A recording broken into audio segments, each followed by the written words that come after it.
కిష్టారెడ్డిపేట పటేల్గూడలో హైడ్రా బుల్డోజర్లు అక్రమ నిర్మాణాలను నేలమట్టం చేశాయి. ప్రభుత్వ భూమిని ఆక్రమించి 31 విల్లాలు కట్టారు. బీఆర్ఎస్ నేతకు చెందిన 31 అక్రమ విల్లాలను నేలమట్టం చేశారు. ఆ దృశ్యాలు కూడా మీరు ఆర్టీవీ స్క్రీన్ పైన చూస్తున్నారు. అలాగే పటేల్గూడలో సర్వే నెంబర్ 12లో అక్రమ నిర్మాణాలను కూల్చివేశారు. ఇప్పుడు మీరు చూస్తున్నవి అవే. పటేల్గూడలో అక్రమ నిర్మాణాలు వరుసగా ఇళ్లను నిర్మించారు, వాటన్నిటిని కూల్చివేశారు. కోర్టులో స్టే ఉండగా ఎలా కూలుస్తారు అంటూ వాటి యజమానులు ప్రశ్నిస్తున్నారు. చూడండి ఒకసారి. 1 2 3 4 5 6 7 8 9 మళ్ళీ ఇటువైపు కూడా ఉన్నాయి. మొత్తం అక్కడ ఉన్న నిర్మాణాలన్నింటినీ అక్రమ నిర్మాణాలు అంటూ ప్రభుత్వ స్థలాలలో నిర్మించిన నిర్మాణాలంటూ కూల్చివేశారు. అంతేకాదు ఆ ఇళ్ల చివరన కూల్చివేయని మరో ఇల్లు కూడా మనకి కనిపిస్తోంది. అయితే ఆ ఇంట్లో నివాసం ఉంటున్నారు కాబట్టి ఆ ఇంటిని కూల్చలేదు, కానీ ఆ ఇంట్లో ఉన్న సామాన్లను ఒక లారీలోకి ఎక్కిస్తూ ఉన్నారు. ఇప్పుడు ఆ ఇంటిని కూడా కూల్చివేసే అవకాశం ఉంటుంది. చూడండి ఒకసారి. ఈ ఇంటిని కూల్చలేదు, ఆ ఇంట్లో ఉన్న సామాన్ అన్నిటిని లారీలోకి ఎక్కిస్తున్నారు. అంటే ఈ ఇంట్లోకి వాళ్ళు వచ్చారు. మరి జనరల్గా ఎవరైనా నివాసం ఉంటే ఆ ఇంటిని కూలగొట్టము, వాళ్ళకి ఏదైనా పునరావాసం కల్పించిన తర్వాతే చూస్తామని అంటున్నారు. కానీ ఆ ఇంటిని ఖాళీ చేయిస్తున్నారు. మరి ఎందుకు ఖాళీ చేస్తున్నారు అన్నది కూడా తెలియాల్సి ఉంది. మిగిలిన ఇళ్లలోకి ఇంకా ఎవరు కూడా గృహప్రవేశాలు చేయలేదు, ఆ ఇళ్లలోకి ఎవరు రాలేదని తెలుస్తోంది. అందుకే ఆ ఇంటిని కూలగొట్టేశారు. కానీ ఈ ఇంటిని ఖాళీ చేయించి మరి ఇప్పుడు కూలగొడుతూ ఉన్నారు. కానీ ఎవరైనా నివాసం ఉంటున్న ఇళ్ళు అయితే వాటిని కూలగొట్టము, ఫస్ట్ కమర్షియల్ యాక్టివిటీ జరుగుతున్న వాటిని అయితే కూలగొడతామని చెప్పారు. కానీ ఇప్పుడు మరో ఒక ఇంటిలో ఉన్న సామాన్లన్నీ లారీలోకి ఎక్కిస్తూ ఉన్నారు. ఆ ఇంట్లో ఉన్న వాళ్ళని ఖాళీ చేయించి ఇప్పుడు ఆ ఇంటిని కూలగొట్టబోతున్నారు. పోలీసు అధికారులతో బీఆర్ఎస్ నేతలు వాగ్వాదం కూడా చేశారు. కానీ ఎవరిని లెక్క చేయకుండా పని ఫినిష్ చేసింది హైడ్రా. కిష్టారెడ్డిపేటలో పలు అక్రమ బిల్డింగ్లను కూడా నేలమట్టం చేశారు. ఒకసారి ఆ దృశ్యాలు కూడా మనం ఆర్టీవీ స్క్రీన్ పైన చూస్తున్నాం. మా ప్రతినిధి మహేష్ ఉన్నారు పూర్తి సమాచారం అందించడానికి. మహేష్, ఈ కూల్చివేతలకు సంబంధించి మీ దగ్గర ఉన్న సమాచారం ఏంటి? వీటన్నిటినీ కూడా కూల్చివేశారు. అయితే ఎవరైతే నివాసం ఉంటూ ఉన్నారో ఆ ఇంటిని కూల్చమని చెప్పారు. ఇప్పుడు ఒక ఇంట్లో సామానును లారీలోకి ఎక్కిస్తున్నారు, ఆ ఇంటిని ఇప్పుడు కూల్చబోతున్నారా? సంగారెడ్డి జిల్లాలో నిన్నటి రోజు నుంచి ఉదయం 7 గంటల నుంచి రాత్రి 1 గంట వరకు కూడా ఈ యొక్క హైడ్రా కూల్చివేతలు కలకలం చెప్తుందని చెప్పచ్చు. ఎందుకంటే అక్కడ ఉన్నటువంటి 3 అపార్ట్మెంట్లు, 5 ఫ్లోర్లు ఉన్నటువంటి 3 అపార్ట్మెంట్లతో పాటు విల్లాలకు సంబంధించి 31 విల్లాలలో 25 విల్లాలను కూడా కూల్చివేసిన సంఘటన చూడొచ్చు. ఎందుకంటే అక్రమ నిర్మాణాలు ఇప్పటికే దాదాపు హైడ్రా అధికారులు, ఇటు పోలీసు అధికారులు, రెవెన్యూ అధికారులు ముగ్గురు కూడా ఒక త్రికోణం ద్వారాగా అక్కడ ఉన్నటువంటి పరిస్థితి అయితే ఉంది. ఏది ఏమైనప్పటికీ అక్కడ ఉన్నటువంటి విల్లాల్లో ఉన్నటువంటి బయటికి వెళ్లి పంపించే పరిస్థితి ఉంది. ఇంకా మిగతా విల్లాలను కూడా కూల్చడానికి హైడ్రా అధికారులు సిద్ధంగా ఉన్నట్టు మనకు తెలుస్తుంది. ఎందుకంటే ఇప్పటికే కూర్చోయిన బాధితులు మాత్రం అక్కడ చుట్టుపక్కల పరిసరాలు తిరుగుకుంటూ మాకు కూలిపోయినాయి, మాకు ఎటువంటి ఇబ్బందులు ఉన్నాయి, ఎందుకంటే మాకు ముందు సమాచారం లేకుండా ఇటువంటి కూల్చడాన్ని మేము తీవ్రంగా తప్పుపడుతున్నాం. ఎందుకంటే మాకు సంబంధించిన నోటీసులు ఉన్నా కూడా కూల్చివేత ఏంటి అని చెప్పి బీఆర్ఎస్ పార్టీ శ్రేణులు ఇప్పటికే ఉన్నత అధికారులతో కూడా లొల్లి చేస్తున్న పరిస్థితులే ఉన్నాయి అక్కడ. అంటే ఏది ఏమైనప్పటికీ అక్రమ నిర్మాణాలు ఉన్నటువంటి నిర్మాణాలను తొలగించడానికి తీవ్రంగా ఈ యొక్క బాధితులు కూడా ఆందోళన చేస్తున్న పరిస్థితి మనకు కనిపిస్తుంది. రవి, అంటే పటేల్ నగర్ లో నివాసం ఉంటున్న వాళ్లను ఇళ్ల నుంచి ఖాళీ చేయించి కూలగొట్టారా, లేకపోతే ఇంకా ఇంట్లోకి ఎవరు రాని ఇళ్లను సగం నిర్మాణాల్లో ఉన్నవి కానీ లేదంటే ఎవరు రాకుండా ఖాళీగా ఉన్న ఇళ్లను కూలగొట్టారా? అంటే విల్లాకు సంబంధించి చూస్తున్నట్టయితే 31 విల్లాల్లో ఇప్పుడు ప్రస్తుతం 4 విల్లాల్లో ఉన్నటువంటి పరిస్థితి అయితే ఉంది. అంటే మిగతా విల్లాల్లో ఎవరు రాని పరిస్థితి ఉంది. అంటే ఉన్నట్టు వారిని మాత్రం వారికి ముందే సమాచారం నుంచి ఒక రోజు ముందు సమాచారం నుంచి బయటికి పంపేయడం జరిగింది. ఆ విల్లాల్లో ఉన్నటువంటి వారిని తొలగించడం, మిగతా 6 విల్లాల్లో ఉన్నటువంటి వారిని ఇంకా తొలగించలేదు. ఎందుకంటే వారు అదే నివాసం ఉంటూ వాళ్ళు ముందుకెళ్లడం జరిగింది. అంటే ఈ విల్లాల్లో ఉన్నటువంటి 25 మంది విల్లాలు మాత్రమే తొలగించారు. మిగతా వారికి కాచనిచ్చి మరి ఈ రోజా రేపా అనేది ఏంది అనేది పరిస్థితి మనకి ఇంకా తెలియాల్సి ఉంది. ఎందుకంటే అధికారుల యొక్క ఒత్తిడి వల్ల క్లారిటీ కావాలి. అక్రమ నిర్మాణాలను కూల్చివేస్తాం, ఉపేక్షించేది లేదని చెప్పారు. కానీ ఎవరైతే నివాసం ఉంటున్నారో వాళ్ళని ఇమీడియట్ గా ఖాళీ చేయించాం, రోడ్డున పడేయమో అని అన్నారు. సో నివాసం ఉంటున్న వాళ్ళని ఖాళీ చేయించి కూలగొడుతున్న ఘటనలు ఏమన్నా చోటు చేసుకున్నాయా? ఖచ్చితంగా ఈ రోజు మాత్రం పోలీస్ అధికారులు కావచ్చు, ఉన్నతాధికారులు, హైడ్రాక్ సంబంధించిన అధికారులు ఇప్పటికీ సమాచారం ఇచ్చి బయటకు పంపించే పరిస్థితి ఉంది. వారిని ఈ రోజు నైట్ వరకు కూడా కూల్చే అవకాశం ఉందని చెప్పి మనకు ఉన్నత అధికారుల సమాచారం మేరకు మనకు తెలుస్తుంది. ఏది ఏమైనప్పటికీ ఇప్పుడు పక్కకున్నటువంటి విల్లాలను కూలగొట్టారు, మాయి కూడా కూలగొడతారు ఖచ్చితంగా అని చెప్పి ఎటువంటి నోటీసులను కూడా బేఖాతరు చేయకుండా ఈ యొక్క విల్లాలను కూలగొట్టడాన్ని తీవ్రంగా సపోర్ట్ చేస్తుంది. ఇప్పటికే మనం చూస్తున్నాం ఈ యొక్క అధికారులతోని బీఆర్ఎస్ పార్టీ శ్రేణులు వారితో గొడవ పడే పరిస్థితి ఉంది. గొడవ పడ్డా కూడా మేము ఊపుకునే లేదు, ఖచ్చితంగా ఈ యొక్క తొలగించే పరిస్థితి ఉందండి. సంజాయించి పోలీసులు సంబంధించిన హైడ్రా అధికారులు, రెవెన్యూ అధికారులు కూడా అంటే కూలగొట్టే అవకాశం. ఎందుకంటే గతంలో అమీన్పూర్ మున్సిపాలిటీలో ఉన్నటువంటి ఈ యొక్క పటేల్ కూడా కావచ్చు, కిష్టారెడ్డిపేట కూడా ప్రస్తుతం మున్సిపాలిటీ పరిధిలోకి ఒక 15 రోజులకు కలుపుకోవడం. గతంలో గ్రామ పంచాయతీ పరిధిలో ఉన్నటువంటి ఈ యొక్క కిష్టారెడ్డిపేట, పల్లేడు కూడా సంబంధించిన ఈ యొక్క గ్రామాలు మొన్నటి వరకే 15 రోజుల క్రితం మున్సిపాలిటీలో కలవడం జరిగింది. గతంలో ఈ యొక్క గ్రామ పంచాయతీ సర్పంచ్ కావచ్చు, గ్రామ సెక్రటరీ కావచ్చు, వీళ్ళు ఇచ్చిన ఇష్టారీతిగా ఇచ్చినటువంటి పర్మిషన్ లోనే ఇటువంటి ఒక జరిగినాయని చెప్పి మనకు వాస్తవంగా తెలుస్తుంది. ఏది ఏమైనా మున్సిపాలిటీలో పరిధిలో ఉన్నటువంటి అధికారులు మాత్రం ఖచ్చితంగా వారిపై కోటా చూపిస్తున్నారని చెప్పచ్చు. రోహిత్. రైట్ మహేష్, హైడ్రా అక్రమ నిర్మాణాలపై కొరడా జలిపిస్తోంది. సంగారెడ్డి జిల్లా అమీన్పూర్ మున్సిపాలిటీ పరిధిలోని కిష్టారెడ్డిపేట, పటేలగూడలో హైడ్రా అక్రమ నిర్మాణాలను కూల్చివేసిన దృశ్యాలు ఆర్టీవీ స్క్రీన్ పైన చూడొచ్చు. మొదటిది కిష్టారెడ్డిపేటలో బహుళ అంతస్తుల భవనాలను నేలమట్టం చేస్తున్నారు.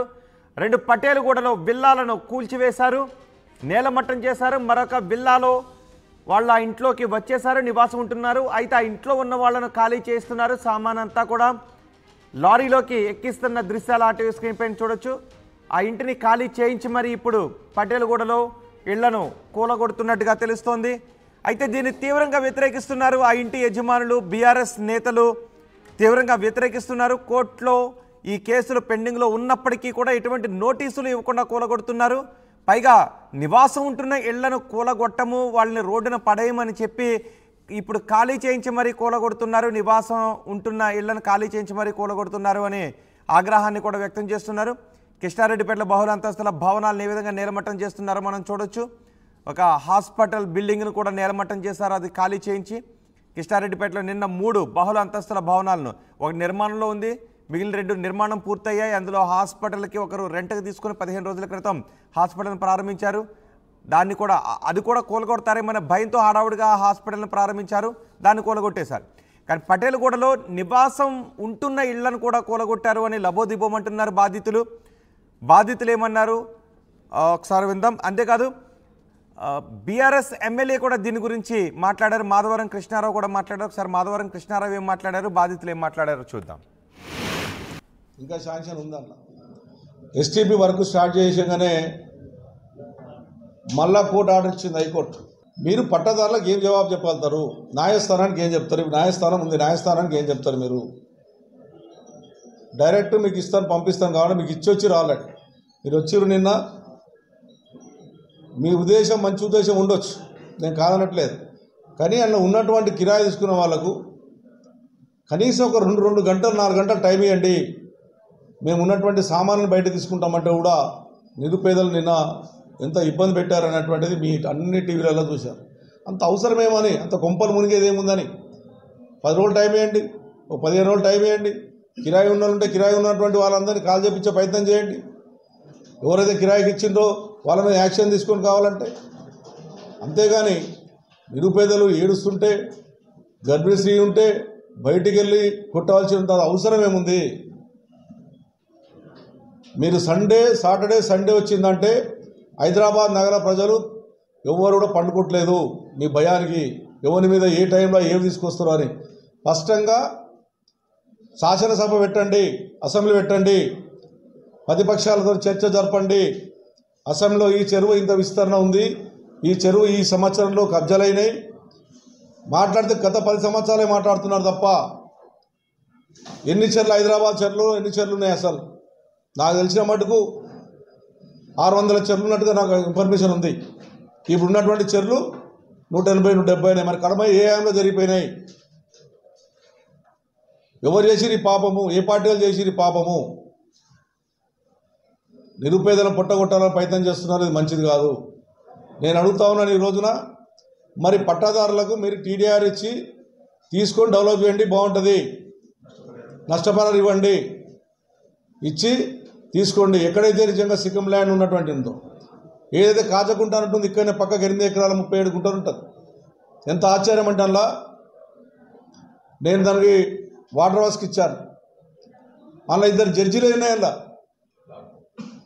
ఆశ్చర్యపోతారు మీరు. ఇప్పుడు రిటైర్ అయి ఉండొచ్చు, 1 ఇయర్ రిటైర్ అయి ఉండొచ్చు. వాళ్ళ 2 అయినాయి. అలా వాళ్ళు కొనుక్కున్నారు. పాపం వాళ్ళు కొనుక్కున్నారు. వాళ్ళని కబ్జా పెట్టలే. వాళ్ళు మాట్లాడితే కబ్జాదారులకు గురి అని పెడతారు. కబ్జాదారులు కారాలి, కొనుక్కున్నారు అందరు. అది నేను ఫినిషింగ్ చేయించాను. 8 ఎకరం 30 గుంటలు అట్లే ఉంది ఇప్పటి కూడా. ఈ రకంగా మీరు భయభ్రాంతులు చేస్తున్నారు కమిషనర్ గారు. ఏదో హైదరాబాద్లో ఉన్నటువంటి ఇప్పటికే నీ మాటలు విని, నీ భయం విని ఇప్పటికే ప్రజలు భయభ్రాంతులు అవుతున్నారు. కమిషనర్ గారు, నేను విజ్ఞప్తి చేస్తా ఉన్నాను నీకు. ఏ చెర్ల ఎంత పట్టా ఉంది, ఎంత సిక్కం ఉంది, ఎంత కబ్జాకు గురైందని చెప్పి పబ్లిసిటీ చేయండి, పేపర్ ప్రకటన ఇవ్వండి.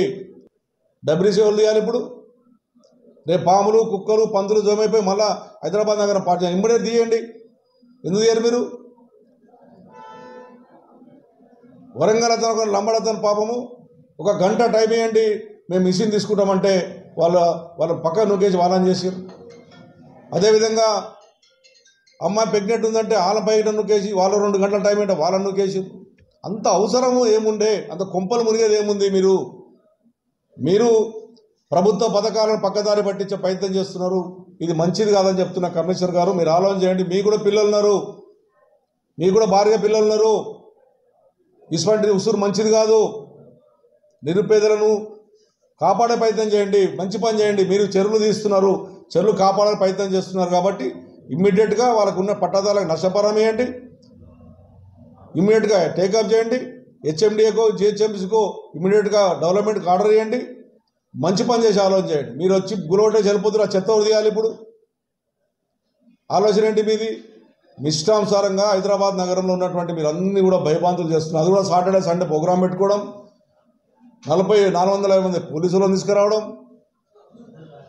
ఒక 100 మంది నీకు ఎస్కార్ట్ అలాగా చీఫ్ మినిస్టర్కి ఉండగానే ఎస్కార్ట్ పెట్టుకోవడం, ఇది మంచిది కాదు. నేను కమిషనర్గా చెప్తా ఉన్నాను. మరి హైకోర్టు ఆర్డర్కి సమాధానం ఏం చెప్తారు మీరు? హైకోర్టు ఆర్డర్ ఉన్నది, నిన్న హైకోర్టు ఆర్డర్ మీరు కొట్టారు. నిన్న జిల్లా కోర్టు ఇచ్చింది, జిల్లా కోర్టు కూడా ఆర్డర్ ఇచ్చింది. 2 హైకోర్టు అలా ఇచ్చింది, జిల్లా కోర్టు అలా ఇచ్చింది. దీనికి సమాధానం చెప్పి మీరు నిజంగా మీరు కాదు మా గవర్నమెంట్ ల్యాండే అని నిర్ధారించి ఎంఆర్ఓను, ఆర్డీఓను, కలెక్టర్తో కూర్చోబెట్టి ఒక మీటింగ్ ఏర్పాటు చేసి ఏ చెర్ల ఎంత పట్టా ఉండే ఎంత ఉండే చూసుకున్న తర్వాత ప్రయత్నం చేయండి. ఇష్టం వచ్చినట్టుగా భయభ్రాంతులు చేసేసి ఏదో కబ్జాలు అయిపోయినాయి మొత్తం వీళ్ళు వచ్చే ఉద్ధరిస్తామని మేము వచ్చిన తర్వాత హైదరాబాద్ మేమేం పనే చేయలేనట్టుగా. హైదరాబాద్ నగరంలో టీఆర్ఎస్ పార్టీ గవర్నమెంట్ వచ్చిన తర్వాత అన్ని చెర్లు కాపాడాం, అన్ని ఫినిషింగ్లు వేసాం. మీ పాటలు పోతారు, ఆ పాటలు పోతారు, ఈ పాటలు కంప్లైంట్ ఇస్తారు. దానికి ఉన్నటువంటి సమస్య అంతా ఒక ఎంఆర్ఓ నడితేనేమో 30 ఎకరాలు అంటాడు, ఒక ఇరిగేషన్ డిపార్ట్మెంట్ నడితేనేమో 25 ఎకరాలు అంటాడు. మీకే క్లారిటీ లేదు ఇలా ఆఫీసర్లా. అసలు ఏ చెరువు ఎంత ఉందనేది మీరు నిర్ధారించండి. పట్టాదారులకు న్యాయం చేయండి, తీసుకొని ఎక్వైరీ చేయండి. ఎఫ్టీఎల్లో ఎట్టిపల్లా కన్సెస్ కానీ వీలు లేదు, అది మాకు కూడా తెలుసు. కానీ మీరు వాళ్ళకి నష్టపరిహారం కట్టించి ఆ పట్టాలాండ్ని తీసుకొని మీరు దాన్ని ఖచ్చితంగా దాన్ని డెవలప్ చేయమని చెప్పి నేను డిమాండ్ చేస్తూ ఉన్నాను. ఇంకా सर 10 इयर्स किया, अभी 5 इयर्स इधर हो गए.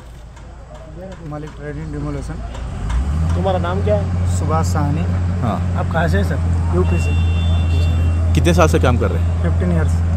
आप आज सुबह से कब से कर रहे हैं? सुबह 9 साढ़े 9 बजे से. कितने बिल्डिंग यहाँ पर करें? 3 बिल्डिंग. कैसे लगा आपको? सर मेरे को अच्छा है, कुछ भी दिक्कत नहीं है, हम क्योंकि हमारे काम करते करते एक्सपीरियंस हो गया. हाँ,